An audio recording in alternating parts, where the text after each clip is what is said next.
Now I want to turn to a quick soundbite from Two Ways Dan Turrentine. Apparently, Barack Obama has come out. He looks fresh and he's been on his wife's podcast with her brother. And he was talking about how Democrats need to toughen up. Barack Obama said we need to toughen up. Sean, I think what we need to do is sober up. You guys were talking about this earlier.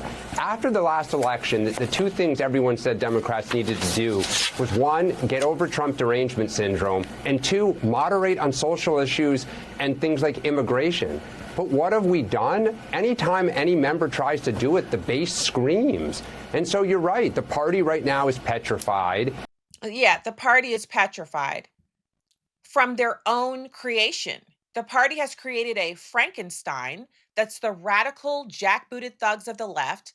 And these militarized nincompoops, they actually don't know what they're upset about. They just know some injustice has occurred and oppressors, which are white people somewhere, including themselves, are to be blamed for it. And they need to be violently active. They need to resist. They have these things embedded in their psyches now. It's like someone who's been subjected to some kind of torture or some kind of mental distress, and they're subjected to that until they become a little crazy.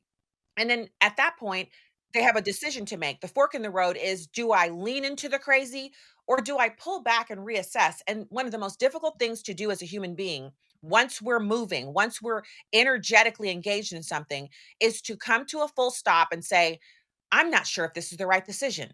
That is so difficult to do on anything. But it's even more difficult when we're talking about political ideology, because these young people that Mayor Eric Adams was talking about, how they've been radicalized. This is Dan Turrentine, a Democrat, admitting the same thing. They're looking at the Frankenstein monster baby that they've created, and they are afraid of it, and they don't know how to neutralize it.